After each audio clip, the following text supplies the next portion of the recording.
Assalamualaikum warahmatullahi wabarakatuh. Selamat datang kembali pada video pembelajaran spreadsheet ataupun Excel yang khusus akan membahas tentang akuntansi. Pada video kali ini kita akan membahas tentang pembuatan neraca lajur khusus untuk mahasiswa Bapak yang ada di kelas hari Selasa dan hari Kamis. Kalian kemarin sudah ada penugasan secara mandiri untuk mencatat jurnal-jurnal ataupun juga mencatat transaksi-transaksi pada jurnal umum. Nah, sehingga kita juga sudah buat buku besarnya untuk transaksi-transaksi tersebut. Setelah itu, pada siklus akuntansi, setelah seorang akuntan membuat buku besar, maka transaksi yang ada tersebut akan dimasukkan ke dalam neraca lajur. Nah, bagaimana cara memasukkannya? Kalau kita menggunakan Excel, kita langsung aja mulai.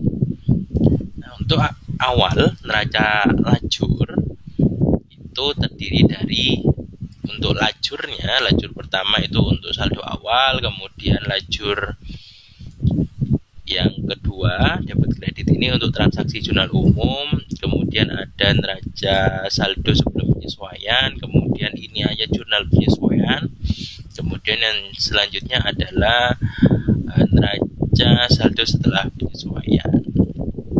Jadi ini yang akan kita isi.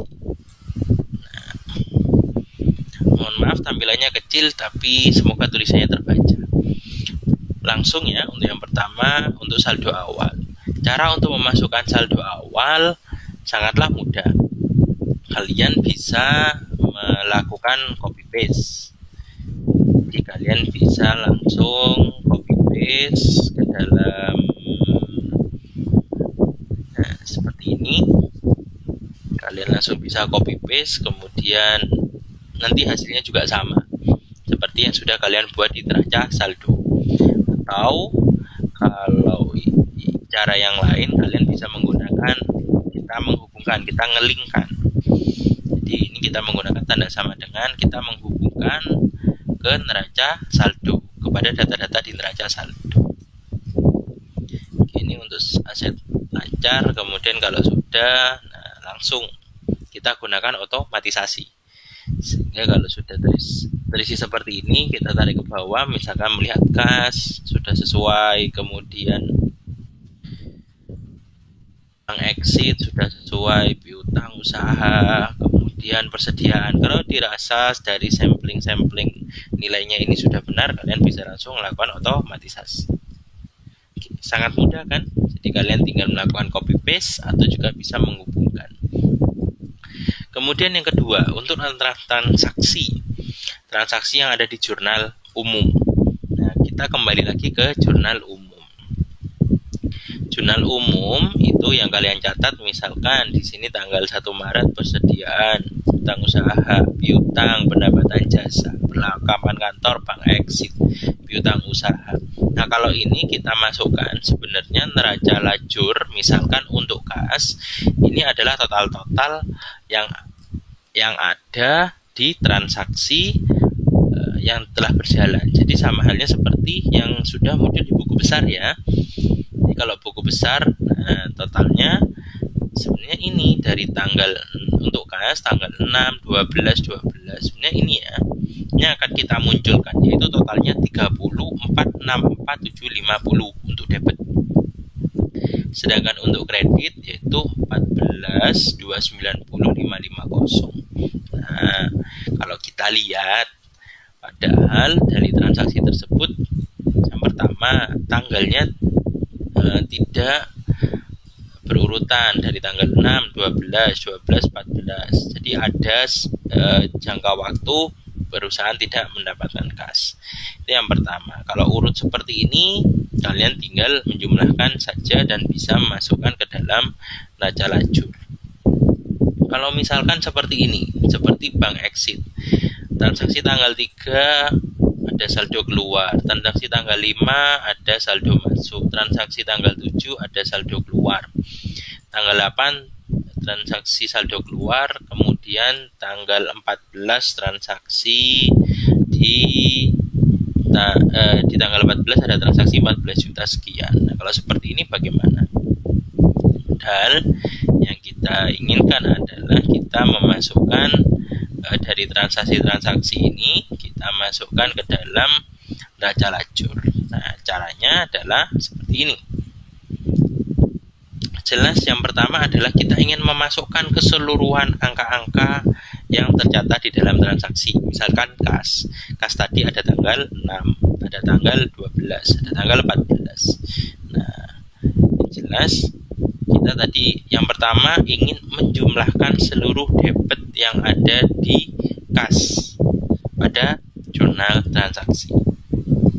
Ya, saya ulangi lagi, kita ingin menjumlahkan saldo debit hanya untuk akun kas. Ya, terlihat menjumlahkan saldo debit yang ada pada akun kas. Kalau gitu kita menggunakan rumus apa? Kita menggunakan rumus sum if. Kenapa kita menggunakan rumus sum if? Karena kita ingin menjumlahkan dengan satu kriteria. Sum if. Kita ingin menjumlahkan if-nya adalah akun. Jadi kita misalkan seperti ini. Untuk di sini kita kan hanya ingin menjumlahkan saldo-saldo debit khusus untuk akun kas. Ya kan? Begitu juga dengan yang di sini. Kita ingin mengetahui atau kita ingin menjumlahkan total saldo-saldo debit yang ada di transaksi khusus untuk bank exit. Oleh karena itu kita menggunakan sum if. Oke, yuk kita langsung coba. Kita menggunakan rumus sum if, kemudian range-nya kita masuk ke dalam transaksi. Jadi di sini dari C7 sampai dengan C68. Oke, karena ini sumber datanya tidak boleh gerak, maka saya gunakan seperti ini, C7 sampai dengan C68. Kemudian kriterianya adalah kas. Kemudian sum range-nya kita masuk ke transaksi. Jadi kita ingin gunakan adalah seperti ini. Dari berapa ini? Ini huruf E. E7 sampai dengan E68. Tapi perlu kita ingat, kita harus menguncinya agar tidak bergeser. E68.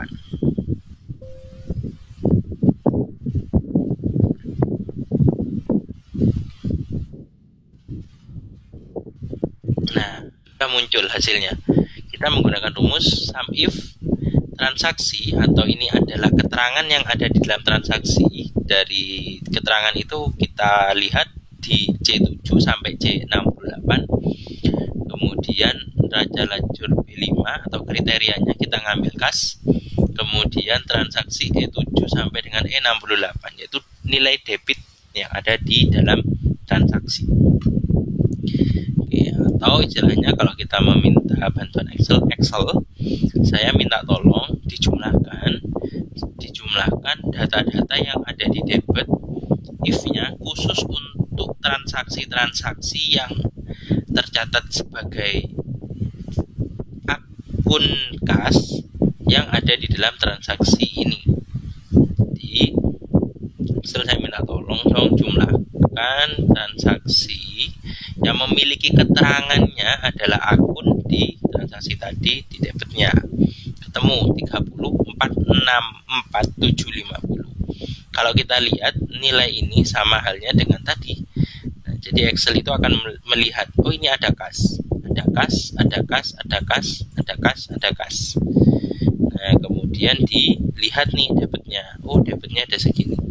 Sehingga di total sum if khusus untuk kas, if untuk kas, if untuk kas, sehingga muncul 30, 4, 6, 4, 7, 50. Dan seperti Bagaimana dengan kredit? Kredit sama saja rumusnya, hanya saja kita ingin mengubah. Kalau debit ada di baris E, maka kita kalau kredit ada di baris yang F. Kita hanya mengganti transaksi saja, yaitu transaksinya ada di F7. Di transaksi F7 itu ada di sini, di kredit. Nah, dia akan menjumlahkan nilai-nilai yang ada di bagian kredit. Nah, mulai dari F7 sampai F68. Oke. Nah, biasanya pertanyaannya seperti ini, Pak. Kalau seperti ini, kalau misalkan kita buat, saya paling bingung nih, kapan kalau misalkan menggunakan rumus yang tadi muncul transaksi C7 sampai C68, kemudian transaksinya F7 sampai F68. Saya bingung. Ada nggak sih cara yang lebih simpel untuk membuat formula ini? Tentu saja ada. Caranya adalah seperti ini. Nah, cara yang lebih simpel adalah kalian membuat atau memberi nama. Misalkan seperti ini. Saya membuat keterangan khusus untuk baris keterangan, saya memberi nama ket.cu, artinya keterangan jurnal umum. Untuk referensi saya memberi nama ref.cu. Kemudian untuk debit saya memberikan nama deb.cu. Untuk kredit saya memberi nama kre.cu. Artinya tadi kalau kita menggunakan rumus SUMIF, kita hanya membutuhkan ket.cu, deb.cu, kre.cu, dan ref.cu. Kita coba buktikan. Tadi sebenarnya transaksi C7 sampai C68 ini adalah transaksi, kalau kita beri nama adalah ket.cu. Sedangkan yang di sini kita beri nama tadi karena ini debit ya. Sama saja. Nah, karena kita sudah memberi nama jadi lebih simpel dan tidak lebih panjang. Ket.cu kemudian debit.cu. Nah, kalau kita copy atau kita duplikasi formula ini, kita tinggal ganti saja karena lebih mudah ya dipahami. Kre.cu sama hasilnya. Tinggal kalau sudah kita otomatisasi ke bawah. Nah, langsung muncul semua. Jadi selama 1 bulan itu total transaksinya adalah 165.510.850 rupiah. Mudah kan? Dengan menggunakan rumus SUMIF, ketika kalian sudah mengetahui formula SUMIF-nya, kalian bisa mengkonstruk atau membangunnya sehingga kalian bisa menemukan hal yang seperti ini. Apakah ada lagi atau ada cara lain lagi yang bisa kita gunakan untuk membuat atau mencantumkan atau kita menuliskan transaksi di sini? Bisa, ada cara lagi. Misalkan kalau ini tadi based on-nya adalah based on pada nama akun. Jadi kalau based on nama akun, jadi penulisan nama akunnya harus sesuai. Misalkan di sini ada persediaan barang, tulisannya harus lengkap, persediaan spasi barang. Kalau kalian salah menulis, misalkan persediaan spasi B rang, tidak ada A-nya, maka dia tidak akan tercatat. Seperti itu.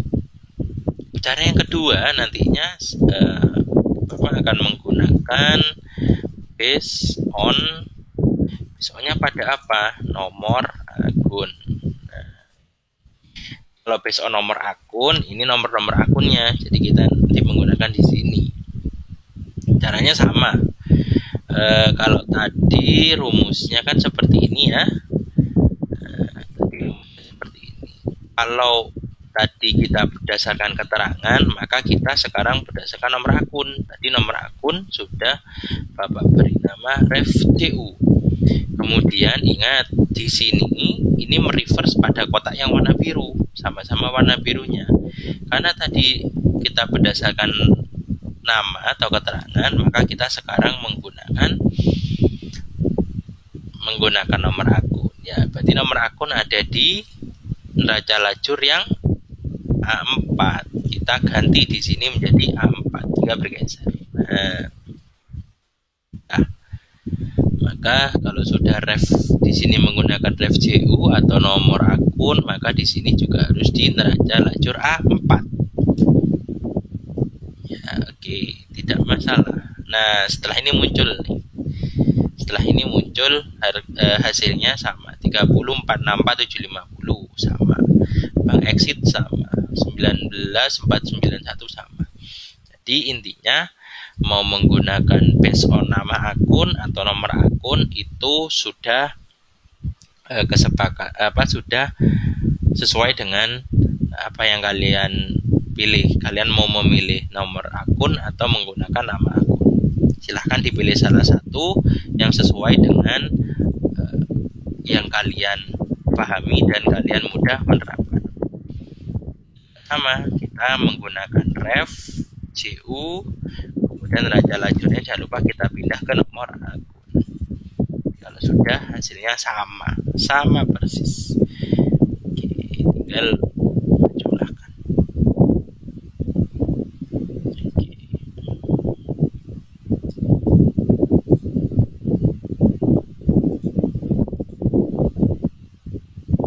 Oke, mohon maaf, ini akhirnya muncul nih.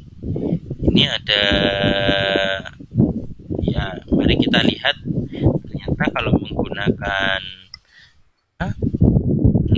nomor akun ada problem. Apa yang problemnya? Ya ini pendapatan di luar jasa utama. Nah, ini ternyata pendapatan di luar jasa utama ini belum masuk. Karena apa? Karena mungkin pada saat pencatatan itu nama transaksinya benar, tapi nomor akunnya salah. Oke, kita lihat di sini nomor akunnya 6/0601. Maka kita melakukan pembetulan, masuk ke sini.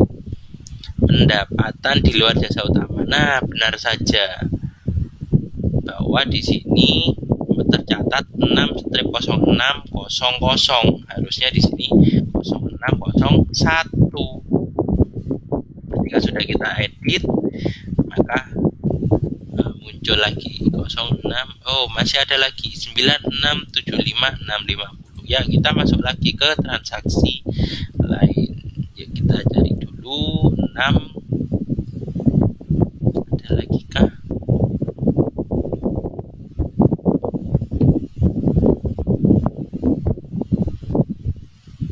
Pendapatan. Oh, ini ada, ini di tanggal 4. Ini juga masih salah dalam pemberian nomor referensi. Oke, kita lihat lagi.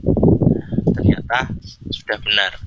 Jadi karena tadi kita based on-nya pada nomor akun dan nomor akunnya tadi salah, tercatat di jurnal 6/0600. Padahal pendapatan di luar jasa utama adalah 6/0601. Nah, oleh karena itu perlu kita perbaiki terlebih dahulu untuk transaksinya, nomor referensi di transaksi. Oke, kalau seperti ini sudah benar. Baik kalian nantinya akan menggunakan nama akun atau based on-nya pada nomor akun, silahkan dipilih sendiri sesuai dengan yang kalian pahami. Oke, selanjutnya kita akan beralih ke dalam neraca saldo sebelum penyesuaian. Ini karena hasilnya sama ya, Bapak pilih salah satu, Bapak pilih yang berdasarkan nomor akun saja. Jadi ini Bapak hide, Bapak sembunyikan. Nah, sebenarnya neraca saldo sebelum penyesuaian itu kan mudah ya. Dari transaksi atau neraca saldo awal, kemudian ditambah, kemudian dikurang bagi yang memiliki saldo normal di debit. Jadi kalau saldo normal di debit seperti ini. Jadi kas debit ditambah debit dikurangi dengan kredit. Cukup simpel. Nah, tinggal kita sesuaikan. Khusus untuk yang kas Dan juga apalagi yang saldo normalnya di debit, ada beban dan biaya-biaya itu yang ada di debit. Selain itu saldo normalnya ada di kredit. Bisa seperti ini. Nah, ini masih kasarannya ya, seperti ini. Nah, begitu juga dengan kredit. Jadi kalau kredit, maka yang kredit dulu. Kredit itu misalkan di sini ini ada akumulasi penyusutan. Jadi kalau kredit, maka kredit awal ditambah kredit akhir dikurangi debit. Nah, maka kita tarik ke atas. Oke, sekarang kalian bisa melihat atau Bapak tampilannya lebih besar lagi. Jadi seperti ini. Kalian bisa melihat ya bahwasanya kalau di dalam akuntansi, dalam suatu akuntansi itu neraca lacur yang ditampilkan adalah nilai positif. Jadi nilai positif. Nah, nilai positif itu yang seperti ini. Di Bapak izin dulu kondisi.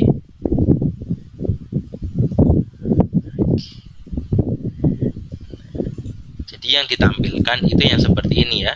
Yang positif-positif ini ditampilkan. Jadi yang negatif-negatif ini tidak ditampilkan atau tidak pernah muncul di dalam neraca lacur.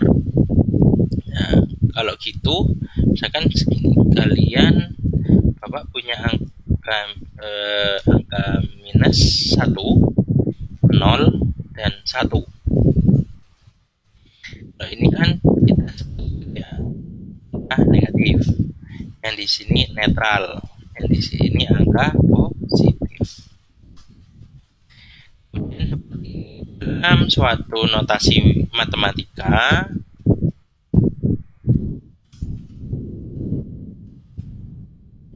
kita mengenal ada notasi seperti ini. Kemudian ada yang seperti ini. Ada yang seperti ini. Maaf, ini. Kemudian ada yang seperti ini juga. Ada yang seperti ini. Kalau misalkan ini artinya adalah lebih dari. Kemudian yang di sini ada kurang dari. Di sini ada sama dengan. Yang di bawah ini adalah simbol untuk lebih dari, sama dengan. Kemudian kalau di sini adalah kurang dari, sama dengan. Sama dengan. Contohnya seperti ini ya. Ini ada contoh. Misalkan lebih dari 5 kurang dari 5 sama dengan 5. Akhirnya munculnya juga 5. Kalau sama dengan kalian paham. Lebih dari sama dengan 5. Dari sama dengan 5, kemudian kurang dari sama dengan 5, misalkan seperti itu. Nah, ini bilangannya atau angkanya berapa saja. Kalau lebih dari 5, itu berarti lebih dari 5. Berarti angkanya adalah 6, 7, 8, 9, dan seterusnya. Kalau kurang dari 5 berarti angkanya adalah dan berapa? 4, 3, 2, 1, 0, dan seterusnya. Kalau sama dengan 5 ya hanya angka 5 saja nanti yang muncul di sini karena sama dengan 5. Sedangkan kalau ini lebih dari sama dengan 5. Karena ada sama dengan 5, maka kita mulai dari angka 5. 6, 7, 8, 9, dan seterusnya. Kan kalau kurang dari sama dengan 5, berarti kita mulai dari angka 5, 4, 3, 2, 1, 0, dan seterusnya. Jadi dapat kalian lihat bahwa kalau lebih dari, maka angka yang disebutkan di sini tidak masuk dalam hitungan. Kurang dari juga sama. Ketika kalian menemukan lebih dari sama dengan 5, maka sama dengan 5-nya disebutkan dulu, kemudian lebihnya. Begitu juga dengan kurangnya. Kurang dari sama dengan 5 berarti kita melihat 5-nya ditulis dulu, kemudian angka kurang dari 5. 4, 3, 2, 1, dan 0. Semoga ini bisa memberikan ilmu dan manfaat bagi kalian. Kemudian muncul pertanyaan, Pak, fungsinya apa sih? Bapak jelaskan seperti ini. Tadi ada angka negatif, angka netral, angka positif. Kemudian di sini ada notasi matematika. Nah, kita menghubungkan antara angka-angka ini, angka netral, positif, negatif, kemudian dengan notasi matematika. Kalau kita lihat di sini, kita mengambil 0 sebagai titik acuan, maka yang dikatakan sebagai angka positif adalah angka yang lebih dari 0. Jadi angka positif itu lebih dari 0. Oleh karena itu, kalau kita lihat di sini, ini kan angka positif, berarti kan lebih dari 0.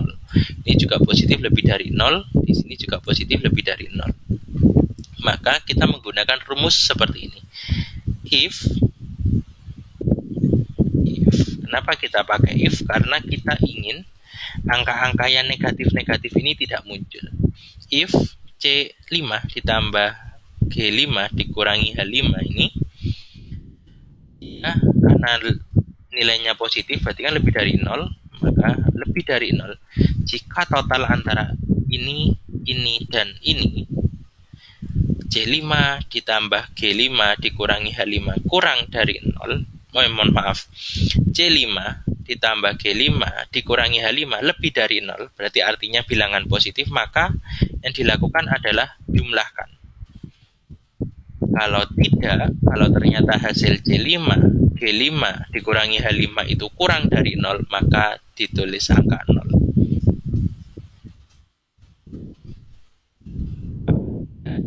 Efeknya, ya memang tidak ada efeknya. Namun nanti kita akan lihat ketika kita lakukan otomatisasi. Ini sudah kita lihat, ada angka merah-merah ini. Kita tarik otomatisasinya dan hasilnya seperti ini. Karena rumusnya tadi seperti ini. Misalkan C20 ditambah G6, C20 ditambah G20 dikurangi H20. Jikalau hasilnya lebih dari 0, maka silahkan lakukan cara tadi. C20 tambah G20 dikurangi H20. Kalau ternyata hasilnya bukan lebih dari 0, maka kita tulis angkanya adalah 0. Oleh karena itu nanti di sini muncul angka 0. Nah, karena memang hasilnya di sini 0 ditambah 0 dikurangi 10 juta, hasilnya minus. Karena hasilnya minus, kita tulis hasilnya 0. Jadi udah kelihatan ya. Maka kita rumus seperti itu. Kita tarik lagi, kita otomatisasi lagi, dan iya, muncul seperti ini. Nah, jadi yang debit sudah muncul bagus ini. Jadi saya tulis ya, untuk debit neraca saldo sebelum penyesuaian neraca. Yang pertama adalah debit saldo awal, kemudian debit jurnal umum, kemudian dikurangi dengan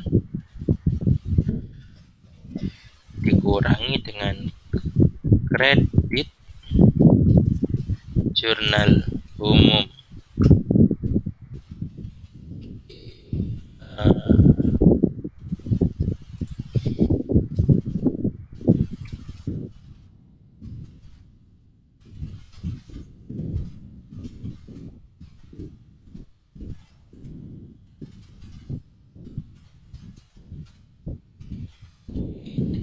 neraca saldo sebelum penyesuaian, yaitu debit saldo awal ya, kemudian ditambah dengan debit jurnal umum dikurangi dengan kredit jurnal umum. Nah, begitu juga kalau di sini adalah kredit. Nah, nanti kalau kredit kita coba lihat dulu ya. Nah, kalau kredit sama, kredit saldo awal ditambah kredit saldo yang ada di transaksi dikurangi debit yang ada di transaksi. Nah, coba kita rumusnya kita masukkan tadi seperti ini ya, sudah sama. D6 ditambah H6 dikurangi G6. Nah, coba kita sama sajikan dengan mengambil titik pembatasnya adalah 0, berarti yang kita ingin tampilkan adalah nilai positif-positif semua. Ditambah rumusnya if, kemudian ini tadi G6 ditambah H6 dikurangi G6 sama lebih besar dari 0, maka yang dilakukan kalau benar hasilnya lebih besar dari 0, maka ya hasilnya kita tulis lagi. Rumusnya kita tulis lagi. Kalau salah, kita tulis angka 0. Lihat ke atas. Sering, wah sudah. Nah, yang merah-merah sudah hilang semua ini. Oke, nah sudah hilang. Coba kita lihat. Kas saldo normalnya ada di debit. Sudah benar. Bank exit, Bank exit kok bisa ada di debit dan di kredit? Ya, nanti kita coba lihat penyelesaiannya. Persediaan, karena dia akunnya akun 1, berarti saldo normalnya ada di debit. Sedangkan liabilitas angkanya di 2, berarti dia nantinya munculnya di kredit saldo normalnya. Modal kredit, pendapatan jasa kredit, karena pendapatan ada di kredit ya, sedangkan biaya dan beban-beban ada di debit. Oke, sudah benar ternyata rumusnya. Nah, jadi summary-nya untuk di sini. Nah, untuk di sini untuk kredit, oke, debit.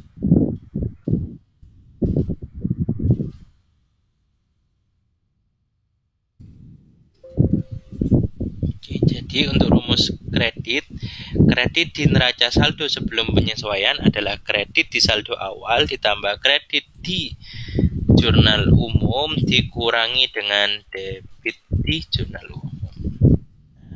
Itu. Jadi kalau debit awal di neraca saldo ditambah debit transaksi dikurangi kredit transaksi. Nah, sedangkan untuk neraca saldo sebelum penyesuaian untuk kredit, berarti kredit awal, kemudian nanti ditambah kredit di transaksi, kemudian dikurangi debit. Nah, sekarang bagaimana dengan ini? Nah, kita lihat, kita kupas ya sekarang. Jadi sebenarnya ini artinya seperti ini. Dari transaksi ini, transaksi yang ada di bank exit, sebenarnya rumusnya benar kok. Nanti kita hanya melakukan suatu penyesuaian.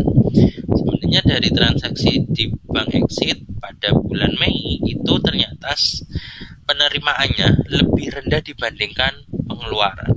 Apakah boleh? Boleh sebenarnya.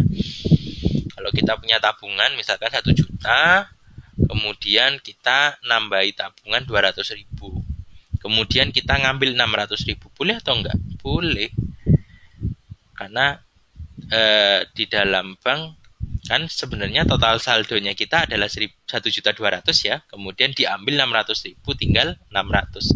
Sama seperti ini, sebenarnya saldo awalnya 2 miliar, kemudian ada penambahan saldo sebesar 21 juta, kemudian ada pengeluaran dari akun rekening bank itu sebesar 69 juta.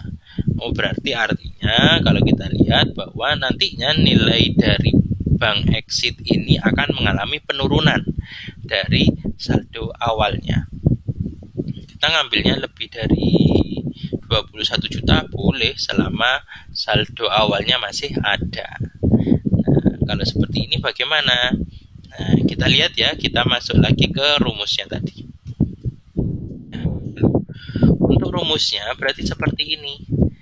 Berarti tadi apa? Kredit awal ditambah dengan kredit di jurnal penyesuaian dikurangi dengan debit di jurnal penyesuaian, kemudian kita modifikasi lagi, kita sesuaikan dengan kita kurangkan dengan debit di saldo awal. Kita lihat, nah hasilnya negatif bukan? Nah, kalau sudah seperti ini maka kita lihat. Oke, kalau sudah maka kita lihat seperti ini. Ini rumusnya. Jadi rumusnya nanti kita kurangkan lagi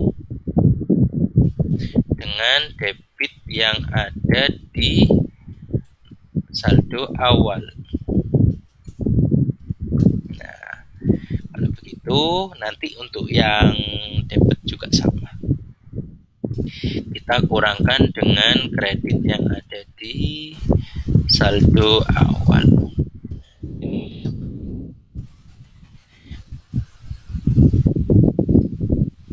Debit saldo awal ditambah debit jurnal umum dikurangi kredit jurnal umum dikurangi dengan kredit saldo awal. Itu untuk menentukan neraca saldo sebelum penyesuaian.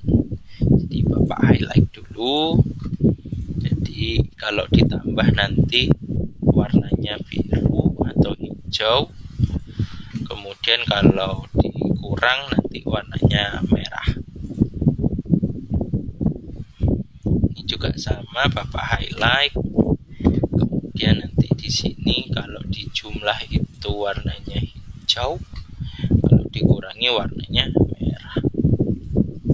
Oke, ini sudah rumus penyesuaiannya untuk mencari debit neraca saldo sebelum penyesuaian dan kredit neraca saldo sebelum penyesuaian. Oke, ini sudah ya, berarti rumusnya ini sudah 6 kredit awal ditambah H6 kredit jurnal umum dikurangi debit di jurnal umum dikurangi debit di jurnal transaksi. Di neraca saldo awal. Ini kita gunakan rumus. Kalau ini nilainya lebih besar dari 0, maka kalau ini lebih dari 0 maka hitung lagi. Kalau salah ternyata 0. Nah, itu sudah muncul hasilnya 0. Nah, kalau kita ini kan ke bawah juga sama. Jadi sudah hilang. Angka 47 juta tadi sudah hilang, sehingga yang ini juga sama. Kita lakukan modifikasi. Kita lakukan modifikasi dulu. Untuk rumusnya kita perbaiki. C6 ditambah G6 dikurangi H6. Kita kurangi lagi dengan yang di sini. Oke, kalau sudah maka ini sudah ya, maka muncul lagi merah-merah karena kita belum menggunakan rumus if. Kalau ini tadi nilainya lebih besar dari 0, maka yang dilakukan adalah hitung ini. Kalau bukan, maka berikan nilai 0.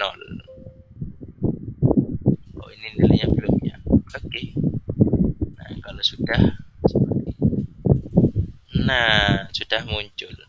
Kalau kita lihat, ini karena rumus sum dan dia relatif, maka Bapak geser seperti ini. Nah, ini akun pengendali. Jadi akun pengendalinya sama, Bapak geser, kita mengurangkan hasilnya 0. Nah, jadi sudah kelihatan dari neraca saldo sebelum penyesuaian. Ini tadi rumusnya kita mengambil dari analogi seperti ini untuk debit, sedangkan untuk kredit analoginya seperti ini. Maka dengan menggunakan rumus if, kalian bisa menghasilkan nilai-nilai di dalam neraca saldo sebelum penyesuaian seperti ini. Di dalam satu transaksi, di dalam transaksi yang terjadi selama periode bulan Maret, maka yang terjadi adalah debitnya kita mencatat sejumlah transaksi bernilai 2,7 miliar, sedangkan kreditnya pun sama. Jadi inilah video kali ini terkait dengan bagaimana menggunakan formula untuk pembuatan neraca saldo sebelum penyesuaian. Caranya cukup rumit, namun kalau kalian mahasiswa-mahasiswi Bapak memahami logika ini, logika dalam pembuatan nilai neraca saldo sebelum penyesuaian, kredit neraca saldo sebelum penyesuaian, kalian nanti mudah untuk memahami. Jadi di sini kita menggunakan rumus if dan juga logika dalam membuat atau mencatat nilai-nilai yang ada di dalam neraca saldo sebelum penyesuaian. Nah, demikian video Bapak pada kesempatan kali ini. Apabila ada yang kurang paham, kalian bisa memutar kembali video ini, kalian bisa merewind. Yang belum paham bagian mana-mana saja, kalian bisa memutar atau memundurkan durasi video ini ke dalam detik-detik tertentu yang mencatut atau memunculkan materi yang kalian masih bingungkan. Selamat belajar untuk kalian semua dalam pembuatan akuntansi berbasis Excel atau berbantuan Excel. Nanti di bawah ini, di dalam si pejar kalian akan ada transaksi jurnal penyesuaian. Silahkan nanti kalian kerjakan jurnal penyesuaiannya, kalian masukkan di dalam neraca lajur, dan kalian silahkan menghitung neraca saldo setelah penyesuaian. Untuk hasilnya nanti ada tempat tersendiri untuk kalian mengunggah hasil pekerjaan kalian terkait dengan jurnal penyesuaian dan neraca saldo setelah penyesuaian. Demikian video Bapak kali ini. Terima kasih dan selamat belajar. Assalamualaikum warahmatullahi wabarakatuh.